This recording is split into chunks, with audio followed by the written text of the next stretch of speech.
Bonjour et bienvenue à tous sur Mobility TV pour une émission consacrée aujourd'hui à la mise en place, au développement d'une filière de batteries produites en France, produites surtout dans une région, on va le voir, dans les Hauts-de-France. 4 invités pour en parler évidemment avec nous aujourd'hui.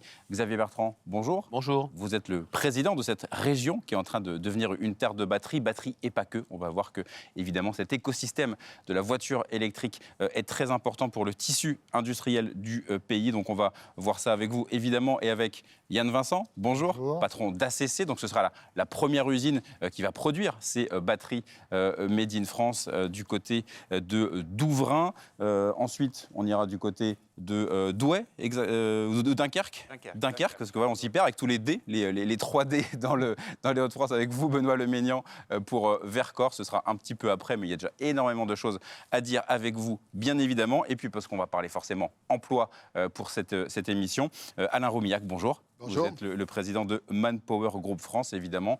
Formation, recrutement, reconversion, énormément de sujets très intéressants qui vont découler de ces usines qui sont en train d'arriver. Xavier Bertrand, il y a même 4 usines de batteries dans les Hauts-de-France. Un groupe taïwanais, Prologium, qui en plus va apporter une technologie différente, batterie solide.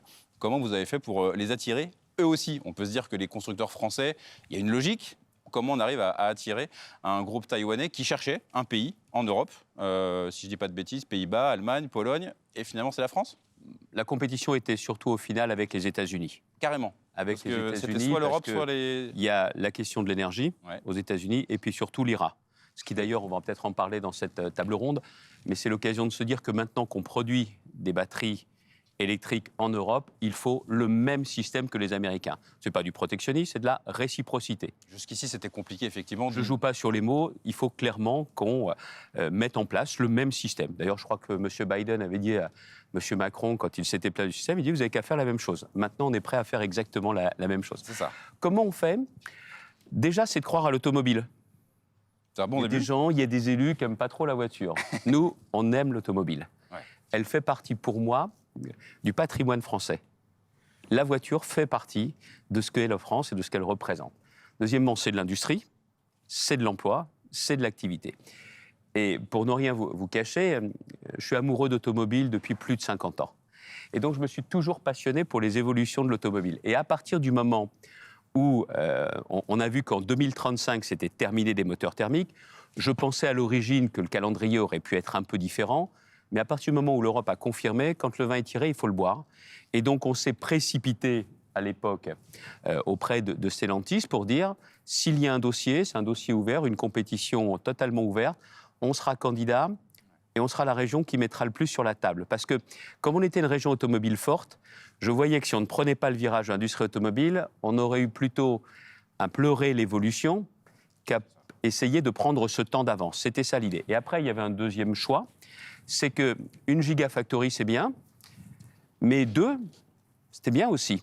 Même si c'était des concurrents sur le marché, je pensais qu'il y avait aussi des intérêts liés pour qu'on crée une filière en Europe, en France et dans les Hauts-de-France. Donc on a mis beaucoup d'argent sur la table, hein, je l'assume. Il n'y a pas de secret. L'État en a mis également. On s'est toujours très bien entendu, État, région, les collectivités locales d'accueil, que ce soit Dunkerque, que ce soit Douai, que ce soit aussi le bassin minier. Et le fait de bosser en task force, en étant quasiment aussi agile que le sont les entrepreneurs, c'est ce qui a fait la différence. Donc, on met de l'argent sur la table. On aide énormément sur la formation pour trouver ce qu'est le nouvel or, c'est-à-dire la ressource humaine. Et puis, on arrive dans la région à mettre en place une sorte de tapis rouge pour l'installation et le parcours du combattant pour s'installer dans les Hauts-de-France, ça n'a pas lieu d'être. Donc, c'est tout cet ensemble qui a fait que ce ne sont pas les politiques qui créent les emplois. Ce sont les entrepreneurs qui créent les emplois, mais on crée un environnement favorable à l'automobile et à la batterie. Donc avec cette annonce d'un groupe taïwanais qui va arriver, horizon production 2026 pour l'instant, c'est ce que l'on a comme information. Production imminente chez vous, Yann Vincent, pour ACC. Donc, petite présentation rapide, Stellantis, Mercedes, Saft, Total Energy. Alors, ACC, 3 actionnaires, effectivement, voilà. À part égale, Saft Total, Mercedes, Stellantis, qui évidemment nous donne de l'assurance sur le futur, sur le chiffre d'affaires. On a développé notre bureau d'études dans la région bordelaise. On a une usine pilote à Angoulême. Voilà. On démarre notre première Gigafactory dans les jours qui viennent. Elle va être inaugurée à la fin de ce mois, le 30 mai. Et nous livrerons notre premier client Stellantis avec des batteries destinées à être montées sur véhicules à partir de la fin de cette année. Donc là, on commence à voir cet écosystème qui se met en place. Typiquement, ces premières batteries, elles iront dans quelles usines, pour quel type de véhicules ? Elles iront chez Stellantis sur des véhicules du segment C, donc les équivalents 3008, voitures de ce type-là. Donc ce sera très concret, très rapidement. Je donne la parole également, évidemment, à Benoît Leménian. Merci à vous d'être là. Donc pour Verkor, vous, ce sera un tout petit peu après, mais du côté de Dunkerque, il y a aussi cette Gigafactory. Avec ce que l'on comprend de ces 4 usines et des différents projets, des besoins spécifiques, des technologies spécifiques. Vous pouvez nous présenter en quelques mots Verkor ? Alors Verkor, on a créé la société avec un panel d'investisseurs et de partenaires en 2020, pendant le Covid, avec une intuition forte, c'était que quelques projets démarraient, et on se rejoint bien avec Xavier Bertrand, ça ne suffisait pas à la fois aux besoins d'approvisionnement, je dirais, local, mais également aux besoins européens. Et la France est historiquement, et on est engagé pour cela en tant qu'entrepreneur, un grand territoire d'industrie, un grand territoire automobile, mais aussi un territoire avec une énergie décarbonée. C'est important parce que faire des batteries, c'est bien, faire des batteries avec du charbon, c'est moins bien. Donc autant le faire chez nous. Et moi, j'étais très fortement nourri de l'expérience des panneaux solaires, où on a fortement accéléré en Europe. Et malheureusement, l'industrie a été prise par la Chine, qui nous a largement approvisionnés. Or, avec la croissance du volume sur les batteries, il y a une opportunité unique que nous sommes en train de saisir collectivement pour localiser cette activité. Et je rebondir sur ce qui a été dit. Je réponds à votre question, pas uniquement sur la fabrication des batteries elles-mêmes, mais aussi sur la chaîne amont et aussi sur la chaîne aval. On parle là du recyclage. Évidemment. On est en train de constituer un écosystème qui va nous survivre individuellement, qui est là pour des décennies, comme on avait fait les raffineries pétrolières. C'est la même chose que ce qu'on est en train de faire. Et donc, on appelle ça la batterie vallée. Et à Dunkerque, sont en train d'arriver autour de nous, et ça va répondre à la question, des acteurs de la cathode, des acteurs de l'anode, des acteurs du recyclage, ce qui va permettre d'être en boucle très courte ensemble pour optimiser les processus, optimiser les produits et travailler à l'innovation future. Maintenant, en termes de produits, ce qu'on a choisi de faire, c'est un produit qui soit extrêmement performant, mais pas en rupture, pour pouvoir le produire maintenant et le mettre dans des voitures dès 2025, c'était très important. On a trop souvent, je pense, dans l'industrie, voulu baser tout sur une innovation de rupture, au risque de ne rien faire. Et le choix de Verkor, c'était de dire, constituons ce portefeuille de partenaires et cet écosystème autour de nous pour faire des batteries à forte densité énergétique, très grande vitesse de charge, mais avec des choses faisables et productibles dès maintenant. Là, maintenant et c'est le chemin dans lequel on est. Avec à Grenoble un labo qui produit depuis 1 an, 300 personnes aujourd'hui et une croissance forte. À Dunkerque, une équipe qui commence à s'installer, les permis de construire pour rebondir qu'on a eu en 4 mois. Et donc je souscris à cette idée d'un territoire d'accueil extrêmement efficace. Et le début de la construction pour cette usine cet été. Donc on va revenir sur cet écosystème, ces différents métiers. Justement, Alain Roumillac, pour Manpower Group France, vous avez fait un livre blanc, en tout cas un dossier avec la PFA, la plateforme automobile, sur justement les besoins. Il y a l'accompagnement des sous-traitants, il y a la reconversion, il y a les recrutements. Typiquement, les Hauts-de-France, c'est le terrain de jeu, entre guillemets, idéal pour mettre tout ça en place très vite. Alors ça va être un terrain de jeu idéal parce que, comme on l'a évoqué, les besoins sont énormes. Et donc, simplement vous citer ce qu'on a fait pour la PFA. Aujourd'hui, il y a 3 types de problématiques sur le sujet des ressources humaines. Il y a ce qu'on évoque ici, la création de ces gigafactories. Il va falloir recruter en masse et sur des territoires où sans doute il n'y a pas toutes les compétences dont on a besoin. Deuxième sujet, essentiellement, les constructeurs, les équipementiers de premier niveau, ils sont en train de transformer leurs usines, leur façon de produire. Donc, il y a un sujet de transformation des compétences et on accompagne un certain nombre des acteurs. Et puis, vous avez, en bout de chaîne, un certain nombre d'équipementiers, de sous-traitants, essentiellement dans les métiers, par exemple, de la fonderie ou la forge, où là, il va y avoir, d'ailleurs, la disparition, et on l'a déjà vu, on a déjà accompagné un certain nombre de projets. Donc, nous sommes sur toute cette chaîne-là, et nous sommes depuis 50 ans des partenaires majeurs de l'industrie automobile. On détache à peu près 10 000 personnes tous les jours sur cette industrie. Donc, sur la problématique spécifique de la création de ces gigafactories, le sujet, ça va être le sujet de la formation, et sur un marché qui est en très forte concurrence. Aujourd'hui, il y a 80% des entreprises qui vous disent que c'est difficile de recruter. Donc, ce qu'il faut, c'est aller trouver des gens qui ont le potentiel. La bonne nouvelle, c'est que Quand on regarde d'ailleurs le rapport de France Travail, on dit qu'il y a 7 millions de personnes aujourd'hui qui ne sont pas complètement insérées sur le marché du travail. Donc c'est aussi une capacité et une possibilité énorme de faire de l'insertion. Alors après, il faut trouver, bien sûr, il y a besoin de compétences extrêmement pointues. On ne va pas pouvoir simplement travailler sur l'insertion, mais aller chercher différents publics, travailler sur tous ces sujets-là, et c'est un de nos enjeux. Donc cette année, nous allons former à peu près 50 000 personnes au service de nos clients, justement pour pouvoir faire ce lien entre ces besoins des entreprises qui sont de plus en plus sophistiqués, ici, qui vont être localisés, qui vont poser notre problématique, et des gens qui ont un manque de compétences et sur lesquels il faut aligner ces compétences avec les besoins des entreprises. Donc il y a ces formations, il y a chaque entreprise aussi forme en interne et met en place des organismes. La région, évidemment, Xavier Bertrand, accompagne ça. Il y a de vrais programmes sur l'automobile en général et puis évidemment pour ces usines-là.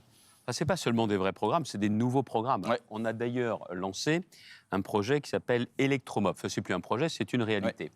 Ouais. En clair, d'ici 2027, on a des besoins de recrutement avant Prologium, avant les projets à venir, de plus de 13 000 emplois.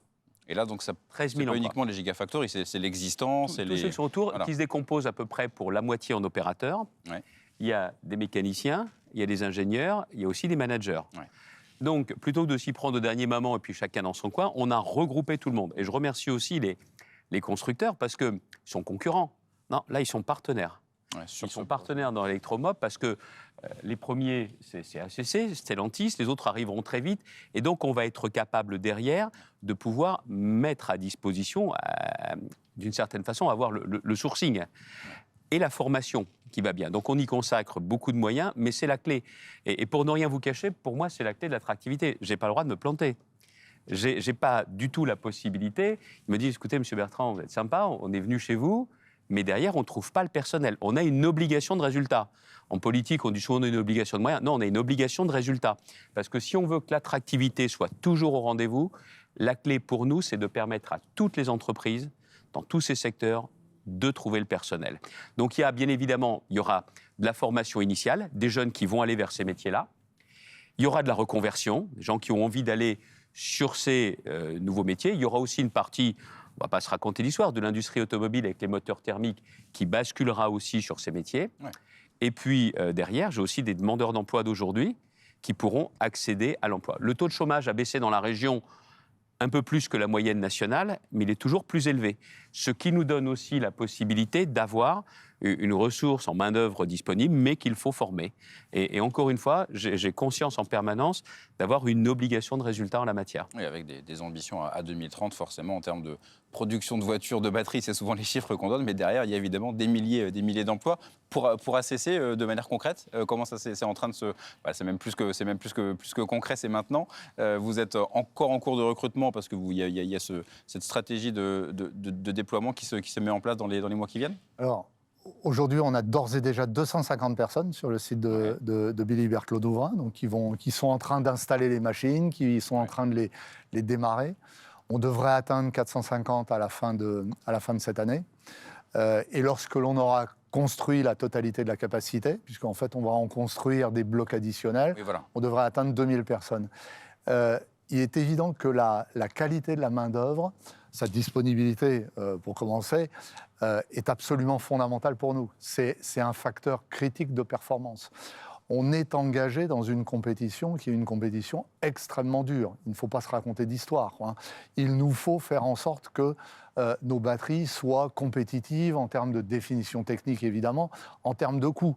Et de ce point de vue-là, effectivement, avoir des gens qui soient qualifiés, qui travaillent dans nos usines, est absolument critique. Là, ça a été compliqué et donc sur certains postes, par exemple. De fait, nous travaillons d'une part avec le constructeur Stellantis, cela a été évoqué par le président. On a des gens qui ne vont plus avoir de travail sur les moteurs thermiques et qui donc rejoignent ACC. Ils traversent la rue, on les forme. Et puis, ça représente une moitié, grosso modo, des effectifs que l'on a recrutés jusque-là. Ouais. Et puis, l'autre moitié, on la recrute à l'extérieur. Et les actions de formation qui ont été évoquées sont absolument critiques pour nous, quoi. Et je remercie beaucoup la région pour cette action. Et des formations rapides, parce que les besoins sont maintenant. Est-ce qu'il y a des métiers sur lesquels vraiment c'est très nouveau et il faut aller très vite? Disons qu'il y a deux métiers qui sont en particulière tension. la maintenance, la conduite d'installation. Ouais. Ce sont des installations qui sont extrêmement sophistiquées, et donc sur lesquelles on a besoin d'avoir des gens qui sont quasiment des bac plus 2. Ouais. Benoît Lemeillan, même constat aussi de la R&D à la production. Il y a ce besoin de grandir, d'attirer les bons profils. Oui, alors en complément de ce qui a été dit, on participe à Electromob évidemment de manière très active et j'insiste sur le fait que ça va du niveau, je dirais, opérateur, alors conducteur de ligne ou opérateur plus simple en termes de formation et d'expérience, jusqu'au bac plus 7, bac plus 8 avec des thésards et c'est toute cette chaîne-là qu'on est en train de constituer. Ouais. Je dois rajouter 2 points. La première, c'est que la France est très attractive. Nous avons chez Verkor 40 nationalités. Nous avons choisi dès le départ d'être dans une approche ouverte, c'est-à-dire d'aller chercher les talents d'où qu'ils viennent. Et donc, nous avons par exemple une quarantaine d'équipes coréennes. Nous avons également des gens qui viennent des États-Unis, qui ont fait tourner des gigafactories là-bas, des gens qui ont fait tourner des gigafactories en Pologne ou ailleurs, et qui amènent cette expérience. Parce qu'une chose, c'est le produit, une autre chose, c'est le process. Et Yann le dit bien, une des difficultés de cet exercice-là, une fois qu'on a le bon produit, et ça, nous avons les bons ingénieurs en France pour le faire, c'est de le mettre en production grand volume. Et ça, c'est des métiers qui ont des niveaux d'exigence en termes de performance industrielle qui sont proches de ce qu'était la semi-conducteur. Donc à Grenoble, on a autour de nous ST Microelectronics, Soitec, et c'est des talents, des compétences dans la maintenance, dans la conduite de ligne qui sont très proches. Donc ça fait des ponts assez faciles. Le point ensuite, c'est qu'il y a beaucoup à apprendre en termes de montée de rigueur, en termes de montée d'attention aux choses. Pourquoi les Asiatiques, historiquement, Panasonic au Japon, les Coréens ou les Chinois ont pris de l'avance? Parce qu'ils étaient sur ces métiers des bandes magnétiques, puis ils les ont étendus aux écrans, puis ils les ont étendus aux batteries, parce que c'est des procédés de lamination qui s'approchent, en fait, beaucoup plus de ces métiers-là, historiquement, que de la mécanique automobile, si on peut le dire. Et cette formation-là, on est en train de la faire. On a lancé aussi l'école de la batterie. Ça, c'est très important pour nous. C'est très complémentaire d'Electromob. Pour avoir, dans une approche partenariale, on a avec Arkema, on a avec Renault, on a avec d'autres, cette idée de dire on ne va pas réinventer les formations, mais on va ajouter des modules dans toutes les formations historiques, que ce soit des BTS, que ce soit des cycles ingénieurs, que ce soit des cycles post-doc, en disant la batterie, c'est une culture qu'il faut maintenant disséminer partout. Et donc, on est très actif là-dessus et c'est en train de se déployer sur Dunkerque. Il y a des BTS qui ont ouvert et qui sont en train d'arriver. Oui, des formations dans des lycées à Douai. Il y a vraiment exactement. Et dernier commentaire, c'est l'attractivité de la France qu'on sous-estime dans ce domaine-là. Il y a un certain nombre d'éléments qui nous ont permis, nous, d'attirer des talents à qui on offrait des salaires incommensurablement supérieurs aux États-Unis, très supérieurs en Chine même. Nous payons les gens aujourd'hui plutôt moins que ce qu'ils étaient payés ça 30 ans en Chine. Et pourquoi viennent-ils en France? Parce que vous savez ce qu'est la France aussi, c'est-à-dire que c'est un territoire attractif et accueillant. On a des Américains qui sont venus. Au début, ils me disent « Ah, tu me payes moins que chez moi ». Je dis « Oui, mais regarde, tu vas avoir 2 semaines de vacances en plus. » « Ah, des vraies vacances ?» « Oui, ça l'intéresse. » Alors, leur engagement est considérable. Ils s'installent bien. Ils sont très bien accueillis. Ça, c'est pas uniquement les régions, c'est aussi l'État. On a un système qui s'appelle le Visa Passeport Talent qui est exceptionnel. Vous avez aujourd'hui la possibilité d'accueillir un étranger en France pour travailler beaucoup plus vite qu'aux États-Unis. Ça, on ne le dit pas assez, mais ça fonctionne vraiment très bien. Ce qui fait qu'on a vraiment une dynamique qui est remarquable et qui se voit parce que les talents attirent les talents et d'autres veulent venir et d'autres arrivent. Donc il y a un gros défi, mais les germes sont en place et on le fait ensemble. Vous parliez de l'école de la batterie, il y a un projet qui vient d'être annoncé également chez ACC. Évidemment, cette formation depuis la recherche jusqu'à l'activité de production est au cœur de nos préoccupations. Et donc, oui, nous avons lancé effectivement ce projet. Effectivement. Et Alain Roumillac, sur le type de métier, justement, vous voyez des besoins auxquels il faut répondre en urgence, des modules, des adaptations, c'est vraiment ça qui est en train de se passer de manière très concrète pour être, encore une fois, très efficace. Non, mais ce qu'évoquait Yann, c'est aujourd'hui notre enjeu numéro 1. Je pense que ce pays ne forme pas suffisamment d'ingénieurs. Je pense qu'on aurait besoin de 2 fois plus. Si on veut faire et la transition écologique et la transition numérique et l'accélération de la transition numérique, je pense qu'il faudrait qu'on ait 2 fois plus d'ingénieurs. Et il faudrait qu'on ait plus de techniciens. Vous évoquez le niveau Bac plus 2, puisqu'il se passe, c'est comme on n'a pas suffisamment d'ingénieurs, tous les Bac plus 2, après ils continuent et ils continuent vers des métiers d'ingénieurs. Donc, sur les sujets de la maintenance, sur les sujets des conducteurs de ligne, aujourd'hui, on a des programmes majeurs de formation. On mène aussi beaucoup d'opérations donc en alternance. On prend justement des gens qui veulent se repositionner sur de nouveaux métiers, et donc en partenariat avec donc nos clients, avec des organismes de formation. Donc, on met ces personnes, puisqu'il y a besoin quand même d'une expertise relativement importante. Donc, ça nécessite aussi une anticipation. Et je pense que là, sur le sujet des batteries, vous êtes bien sûr dans l'anticipation. Après, c'est plus dans des entreprises ou dans des usines qui sont déjà opérantes, bien comprendre qu'il n'y a pas sur le marché les compétences dont on a besoin et de définir les plans qui vont permettre de pouvoir le faire. Alors, bien évidemment, le système éducatif doit s'adapter par rapport à cet environnement. Souvent, il a un temps de latence qui est incompatible avec ce que peuvent être les besoins à court terme des entreprises. Donc, comment est-ce qu'on s'organise sur ce sujet? Et je le répète, et sur un marché de l'emploi qui est en transformation majeure, alors après, il y a toutes les statistiques, mais on considère que dans les 10 prochaines années, il va y avoir 40 à 50% des métiers qui vont être transformés de façon majeure. Donc, c'est comment est-ce qu'on va faire tout cet accompagnement?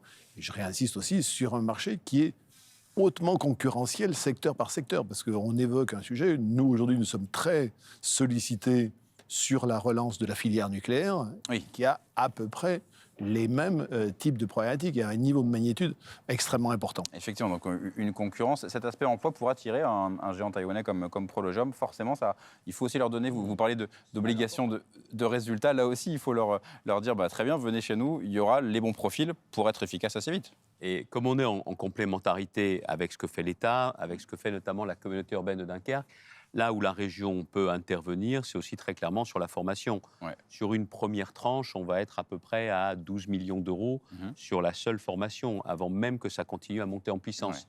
Parce que cette clé-là, elle est essentielle. Et ce n'est pas de dire en mettant sur la table. Ça va permettre clairement de trouver la ressource humaine absolument indispensable. Et c'est vrai aussi qu'il y a une relation au travail dans la région qui a toujours été très très forte. Et c'est ce qui fait également que les entreprises, il y a une question de formation, mais elles savent qu'elles vont pouvoir trouver clairement les professionnels dont elles ont besoin. Et avec les bonnes compétences, parce qu'effectivement, là on parlait de technologies différentes. Encore une fois, Prologium, le plus récent, batterie solide. Donc est-ce que ça veut dire des formations un peu différentes aussi, une sorte de tronc commun, et puis après on adapte ou pas forcément, malgré tout, c'est peut-être vous allez pouvoir vous piquer les uns les autres des employés au fil des mois. Le vrai sujet, de toute façon, l'avenir des formations, c'est du sur-mesure. Ouais. On a Electromob, mais après, ça sera en fonction des besoins. Tronc commun, et ensuite à chaque entreprise, en fonction des technologies qui seront développées. On est face à une révolution de la formation dans la décennie qui vient. Il y a des nouveaux métiers dont on peut parler aujourd'hui, des métiers qu'on n'imagine pas encore. Et même si on voit ce que peuvent faire les Américains, ce que peuvent faire effectivement les Asiatiques, il y a des métiers qui vont vraiment se créer spécifiquement. Nous, le vrai sujet, c'est qu'il va falloir qu'on soit région, parce qu'on a cette compétence formation, comme l'État, hyper agile pour s'adapter. Et pas dire, bon, OK, vous avez besoin de ça, bon, on va mettre en place les filières dans 5 ans. Non, c'est dans 5 mois, donc ils ont absolument besoin. Et là, aussi pour la sphère publique, la sphère politique, l'agilité, c'est plus une option, hein. C'est absolument indispensable. En termes de profil de formation, sur un type de batterie, question de Béotien, sur l'assemblage d'une batterie tout solide, de la technologie de Verkor, de ce que vous faites, est-ce qu'il y a un tronc commun et après des spécificités ou il y a des bases et elles se retrouveront dans toutes les usines? En fait, le process de fabrication d'une batterie, c'est de la chimie, on fabrique les électrodes, de l'assemblage mécanique et ensuite de la formation électrique. Bon. La partie assemblage, formation électrique, elle est commune à tout le monde, quoi. La partie chimie, il peut y avoir des différences. Donc, il y a assurément un corps commun de compétences pour quelques producteurs de batteries que ce soit des batteries liquides, que ce soit des batteries solides demain. Et Benoît Leménian, sur cet aspect-là, c'est aussi ça qui peut faire la différence aussi, parce que le produit, de se dire, voilà ce que propose Verkor, c'est parce qu'on a les bonnes personnes aux bons endroits pour délivrer ce qu'on avait promis. Je redis ce que j'ai dit tout à l'heure sur la partie définition du produit. Il y a des spécificités par rapport aussi aux besoins des constructeurs, au positionnement des gammes qui sont différents et divers. Et on va aller vers une diversification. Là, on a évoqué les batteries solides. On est sur des technologies en France, que ce soit ACC, Envision, Verkor, qui sont ce qu'on appelle lithium-ion avec des hautes teneurs en nickel, plus ou moins élevées. Il y a d'autres technologies à batterie avec des chimies différentes qui sont existantes. Je dirais qu'une fois que le produit est correctement défini, les process de production, je suis d'accord avec ce que Diane, vont se ressembler. Ils vont nécessiter vraiment des compétences particulières et de les faire grandir. C'est un des éléments, mais ce n'est pas, je pense, le seul qui va nous permettre d'atteindre cette compétitivité visée. Xavier Bertrand l'a dit. Le push américain est important. Je voudrais aussi signaler le push chinois, c'est important. Le push chinois qui est à la fois dans les batteries. Mais en fait, de plus en plus, ils se disent, ils n'ont pas tort, on ne va pas vendre des batteries, on va vendre des voitures. Et je pense qu'on doit, ensemble, être attentifs à ne pas faire bénéficier, je dirais, le consommateur au détriment à la fois du citoyen et du salarié. Et en fait, ces trois personnes que nous sommes chacun d'entre nous en tant qu'individus doivent faire des liens entre elles parce que sinon, le détriment final, c'est que le bénéfice du consommateur peut de temps en temps s'opposer à celui du salarié et du citoyen et on en paye le prix derrière. Donc la compétitivité est là, mais elle doit être soutenue par les pouvoirs publics et par les consommateurs et les politiques, par rapport européens en particulier, par rapport aux mécanismes d'encouragement à cette localisation. On l'a vu sur la téléphonie notamment. Absolument. Les intérêts n'étaient pas forcément les mêmes. Donc on a le droit de ne pas refaire les mêmes erreurs ou de ne pas tirer les enseignements. Non, je pense à deux partenaires de Mobilité TV. Je pense à la PFA et à Mobiliance. Ouais. PFA était, Luc Châtel est venu notamment pour le lancement d'Electromob. Mais les changements sur les métiers vont concerner toute la filière. Là, c'est normal. C'est ça. On parle des constructeurs, on parle de l'écosystème, de la production des batteries. Mais tout va changer.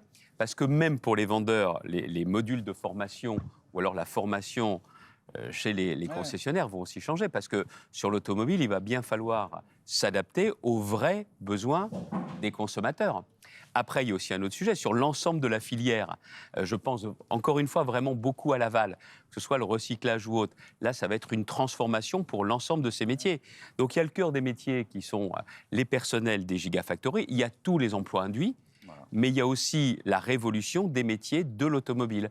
Et c'est pour ça qu'on a Electromob dans un premier temps, mais qu'il va falloir maintenant penser révolution, transformation de l'industrie et aussi du commerce de l'automobile. Avec d'autres acteurs, notamment sur le recyclage, ça fait partie de la logique de la vie de la batterie, la vie de la voiture électrique. Ça a toujours été notre ambition, c'est de dire, il faut les constructeurs, mais derrière, il faut qu'on ait et l'aval et l'amont. L'amont, pourquoi ? Parce que les constructeurs ont besoin d'une indépendance stratégique, notamment sur le raffinage du graphite, parce que ça ne sert à rien d'avoir tout ça si on est obligé d'aller demander gentiment à ceux qui sont nos sacrés concurrents en Chine, est-ce que vous voulez bien nous vendre ? Donc ça, les entretiens que j'avais pu avoir, notamment Carlos Tavares, j'avais compris très vite que c'était important de nous positionner parce qu'il y aurait ce besoin. Et puis, il y a la question du recyclage. Parce que le recyclage, on ne va pas recycler toutes les batteries qui seront produites chez nous, parce qu'elles vont être dans l'Europe entière. Mais quand même, d'avoir le recyclage, ça va être intéressant également pour l'aval de la batterie, va aussi resservir à un moment donné pour l'amont de la batterie. Donc, ça vaut la peine de l'avoir aussi chez nous. Donc, on continue à se battre sur tous ces domaines-là pour continuer à avoir pas forcément un seul acteur, mais l'ensemble du système. Et au final, on a une industrie automobile qui, maintenant, est un peu dans la logique de ce qu'ont fait les Allemands pendant longtemps. Les constructeurs disaient à leurs sous-traitants « Vous voulez bosser avec nous, vous êtes installés près de chez nous ». Là, aujourd'hui, je ne sais pas si ça se fait aussi directement, mais tout le monde a compris qu'il fallait être installé là. C'était ça, justement, le pari de départ. Dans cette logique-là. Yann Vassan, typiquement, les premières batteries bientôt produites, on pense déjà à leur recyclage, des partenariats, est-ce que ça peut se faire en interne ou est-ce que c'est forcément des partenaires extérieurs ? Le recyclage est effectivement absolument fondamental, non seulement pour des questions réglementaires, non seulement pour des questions purement éthiques, mais aussi pour des questions toutes simples de sourcing des matières premières. Effectivement. C'est-à-dire que le recyclage, c'est demain la mine de fourniture des matières. Et donc, oui, nous nous y intéressons. Nous avons décidé pour l'instant de ne pas intégrer cette activité.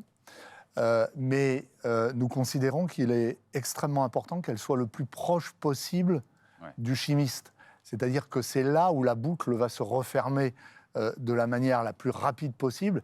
Et donc, avoir effectivement dans une même région le chimiste et le recycleur, c'est un avantage concurrentiel certain. Je souris parce que c'est une des questions que j'ai posées très rapidement en disant pourquoi vous ne faites pas vous-même le recyclage. Donc vous m'avez expliqué à l'époque les raisons que vous développez là, mais de dire on a absolument besoin d'avoir un recyclage à proximité. D'où l'idée d'aller solliciter avant les acteurs du recyclage en disant vous seriez bien dans les Hauts-de-France. Oui, effectivement. Un mot de la fin avec vous, Alain Roumiac, sur justement ce type de métier aussi. On est quasiment sur de l'économie circulaire qui arrive sur le secteur automobile. Ça aussi, il faut préparer, former, avoir le bon personnel. Recycler une batterie, c'est forcément nouveau. Alors, on a commencé à voir qu'il y a plein de sujets sur lesquels il y avait des sujets nouveaux. Et je pense aussi un des enjeux, c'est de travailler, puisqu'on a dit que les compétences vont être énormément transformées, c'est de travailler sur une gestion des compétences sur les territoires. Parce qu'il y a des métiers qui vont disparaître. Il y en a d'autres qui vont être en très forte tension. Comment est-ce qu'on fait un pont de l'un à l'autre ? Comment est-ce qu'on essaie de le faire à froid? C'est-à-dire qu'avant que les gens passent par la case plan social, de comment est-ce qu'on essaie d'anticiper ces sujets-là. On commence à avoir quelques expériences sur quelques territoires sur ces sujets-là. Donc oui, ce sont des enjeux de compétences et sur lesquels, je pense que sur les 10 prochaines années, encore une fois, on va avoir une accélération de ces problématiques d'alignement des compétences avec ce que vont être les enjeux de l'industrie, entre autres, mais globalement de l'ensemble des secteurs économiques. Il va falloir qu'on s'organise de façon, et encore, parce que bien sûr, il y a de la formation, mais la formation, ce sont des gens qui arrivent de quelque part, et entre autres, il va y avoir énormément de reconversion d'un secteur à un autre, et il va falloir l'accompagner. Mot de la fin. Oui, je crois beaucoup à cette idée de guichet unique. Il y a une sorte de guichet unique avec Electromob. Et pour ne rien vous cacher, vous savez qu'on parle de France Travail à partir du début de l'année prochaine. Ouais. Nous, c'est début du mois prochain qu'on va signer avec l'État une expérimentation France Travail où avec une logique, c'est une task force. Une task force unique. Et vous voyez, l'enjeu pour la région qui a énormément souffert de la désindustrialisation à une époque, ce n'est pas de reconstituer seulement le tissu industriel, c'est de prendre un temps d'avance. Ouais. Parce que je suis intimement convaincu que l'automobile aura toujours une place prépondérante dans la société française, dans la société européenne. Les voitures seront différentes, elles seront plus vertes, elles seront connectées, tout cela, mais elle tient sa place. Et c'est aussi cette industrie automobile qui nous permettra, nous, de prendre un temps d'avance. Eh bien, merci à tous les quatre, des enjeux majeurs, mais de l'optimisme, on l'a compris, des choses très positives qui se passent en France, dans les Hauts-de-France, sur cette filière batterie qui est en train de se mettre en place avec tous les métiers, toutes les étapes de la batterie, de la voiture électrique qui sont pris en compte. Merci à tous les quatre d'être venus sur le plateau de Mobility TV et à très bientôt.